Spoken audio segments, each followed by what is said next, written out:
ਵਾਹਿਗੁਰੂ ਜੀ ਕਾ ਖਾਲਸਾ ਵਾਹਿਗੁਰੂ ਜੀ ਕੀ ਫਤਿਹ। ਸਲਾਮ ਵਾਲੇਕਮ, ਨਮਸਤੇ ਜੀ।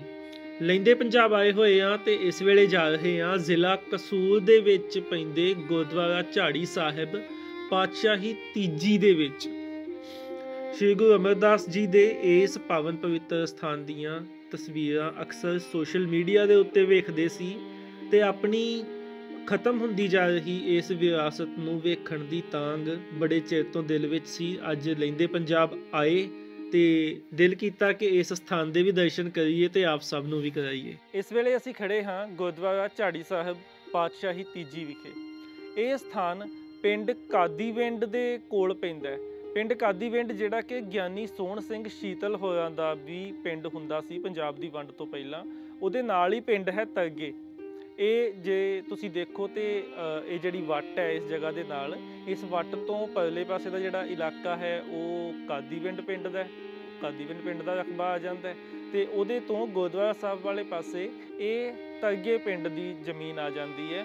ਇਹ ਹੈ ਗੁਰਦੁਆਰਾ ਝਾੜੀ ਸਾਹਿਬ, ਇਹ ਹੈ ਪਿੰਡ ਤਰਗੇ ਦੀ ਜ਼ਮੀਨ ਦੇ ਵਿੱਚ। ਤੇ ਇਸ ਪਾਸੇ ਜਿਸ ਜਗ੍ਹਾ ਤੇ ਅਸੀਂ ਖੜੇ ਹਾਂ ਇੱਥੋਂ ਗੁਰਦੁਆਰਾ ਸਾਹਿਬ ਵਾਲੇ ਪਾਸੇ ਇਹ ਤਰਗੇ ਪਿੰਡ ਦੀ ਜ਼ਮੀਨ ਹੈ ਤੇ ਇੱਧਰ ਪਿੰਡ ਕਾਦੀਵਿੰਡ ਦੀ ਜ਼ਮੀਨ ਹੈ ਜਿਹੜਾ ਕਿ ਗਿਆਨੀ ਸੋਹਣ ਸਿੰਘ ਸ਼ੀਤਲ ਹੋਰਾਂ ਦਾ ਪਿੰਡ ਹੁੰਦਾ ਸੀ। ਸੋ ਇਹ ਵੱਟ ਇਹਨਾਂ ਦੋਹਾਂ ਨੂੰ ਵੱਖ-ਵੱਖ ਕਰ ਰਹੀ ਹੈ। ਜਦੋਂ ਅਸੀਂ ਇਸ ਸਥਾਨ ਤੇ ਆਉਣਾ ਹੁੰਦਾ ਹੈ ਤੇ ਅਸੀਂ ਹਮੇਸ਼ਾ ਕਾਦੀਵਿੰਡ ਪਿੰਡ ਤੋਂ ਹੋ ਕੇ ਹੀ ਇਸ ਸਥਾਨ ਤੇ ਪਹੁੰਚਦੇ ਹਾਂ। ਕਾਫੀ ਸਮੇਂ ਤੋਂ ਮਨ ਦੇ ਵਿੱਚ ਇੱਛਾ ਸੀ ਕਿ ਆ ਕੇ ਇਸ ਜਗ੍ਹਾ ਦੇ ਦਰਸ਼ਨ ਕੀਤੇ ਜਾਣ। ਸੋਸ਼ਲ ਮੀਡੀਆ ਦੇ ਉੱਤੇ ਕਈ ਵਾਰੀ ਇੱਥੋਂ ਦੇ ਦਰਸ਼ਨ ਕੀਤੇ ਵੀ ਸੀ ਤੇ ਦਿਲ ਨੂੰ ਬੜੀ ਵੱਡੀ ਖਿੱਚ ਪੈਂਦੀ ਸੀ।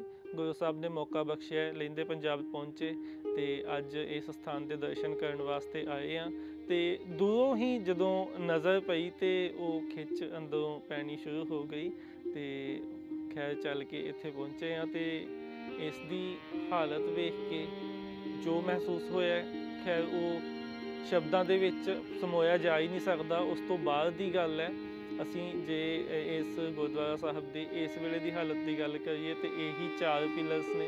ਇਹਨਾਂ ਚੌਹਾਂ ਥੰਮਾਂ ਦੇ ਉੱਤੇ ਇਹ ਸਟਰਕਚਰ ਖੜਾ ਹੈ ਤੇ ਇਹੀ ਆਖਰੀ ਨਿਸ਼ਾਨੀ ਇਸ ਸਥਾਨ ਦੀ ਬਚੀ ਹੋਈ ਹੈ ਤੇ ਅਸੀਂ ਕਹਿ ਸਕਦੇ ਹਾਂ ਕਿ ਇਹ ਨਿਸ਼ਾਨੀ ਆਪਣੇ ਆਖਰੀ ਸਾਹਾਂ ਤੇ ਹੈ। ਇਸ ਉੱਤੋਂ ਜੇ ਅਸੀਂ ਗੁੰਬਦ ਤੋਂ ਦੇਖੀਏ ਤਾਂ ਇਹ ਗੁੰਬਦ ਵੀ ਉੱਤੇ ਟੁੱਟਿਆ ਹੋਇਆ ਇਹਦਾ ਕੁਝ ਹਿੱਸਾ ਤੇ ਛੱਤ ਹਲਕੀ ਹਲਕੀ ਫਟਣੀ ਸ਼ੁਰੂ ਹੋਈ ਹੈ।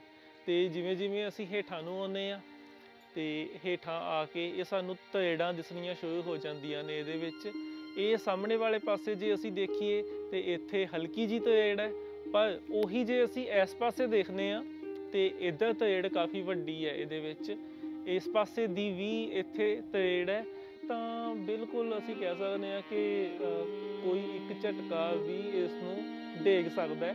ਇਸ ਪਾਸੇ ਤਾਂ ਇੰਨਾ ਜ਼ਿਆਦਾ ਇਹ ਜਿਹੜਾ ਸਟਰਕਚਰ ਹੈ ਇਹ ਕਮਜ਼ੋਰ ਹੋ ਚੁੱਕਿਆ ਤੇ ਉਸ ਤੋਂ ਹੇਠਾਂ ਜੇ ਆਪਾਂ ਥੰਮਾਂ ਵਾਲੇ ਪਾਸੇ ਆਈਏ, ਥੰਮ ਤਕਰੀਬਨ 4 ਕੁ ਫੁੱਟ ਇਹਨਾਂ ਦੀ ਲੰਬਾਈ ਤੇ 4 ਕੁ ਫੁੱਟ ਚੌੜਾਈ ਲੱਗਦੀ ਹੈ, ਪਰ ਥੱਲੇ ਓਨਾ ਕੀ ਹੈ ਜਿਵੇਂ ਜਿਵੇਂ ਉੱਤੇ ਆਉਂਦੇ ਆ ਇੱਥੇ ਆ ਕੇ ਇਹ ਘਟਦੀ ਜਾਂਦੀ ਹੈ। ਇਹੀ ਜੇ ਅਸੀਂ ਇਸ ਪਾਸੇ ਦੇਖੀਏ ਇਸ ਥੰਮ ਤੇ ਇਹ ਆ ਕੇ ਹੋਰ ਵੀ ਘਟ ਜਾਂਦੀ ਹੈ। ਜਿਵੇਂ ਕਿਤੇ ਨਾ ਕਿਤੇ ਅਸੀਂ ਕਹਿ ਸਕਦੇ ਹਾਂ ਕਿ ਜਾਣ ਕੇ ਜਿਵੇਂ ਇੱਥੋਂ ਕਿਸੇ ਨੇ ਇਸ ਨੂੰ ਤੋੜਿਆ ਹੋਵੇ। ਤੇ ਇਹ ਥੰਮ ਵੀ ਜਿਹੜੇ ਨੇ ਮੈਨੂੰ ਨਹੀਂ ਲੱਗਦਾ ਕਿ ਬਹੁਤੇ ਸਮੇਂ ਤੱਕ ਇਸ ਸਟਰਕਚਰ ਦਾ ਭਾਰ ਇਸ ਹਾਲਤ ਦੇ ਵਿੱਚ ਚੁੱਕ ਸਕਣਗੇ। ਜਦੋਂ ਅਸੀਂ ਸੋਸ਼ਲ ਮੀਡੀਆ ਤੇ ਇਸ ਸਥਾਨ ਦੀ ਫੋਟੋਆਂ ਦੇਖਦੇ ਸਾਂ, ਤਸਵੀਰਾਂ ਦੇਖਦੇ ਸਾਂ, ਉਸ ਵੇਲੇ ਸਾਡੇ ਅੰਦਰ ਖਿੱਚ ਪੈਦਾ ਹੁੰਦੀ ਸੀ।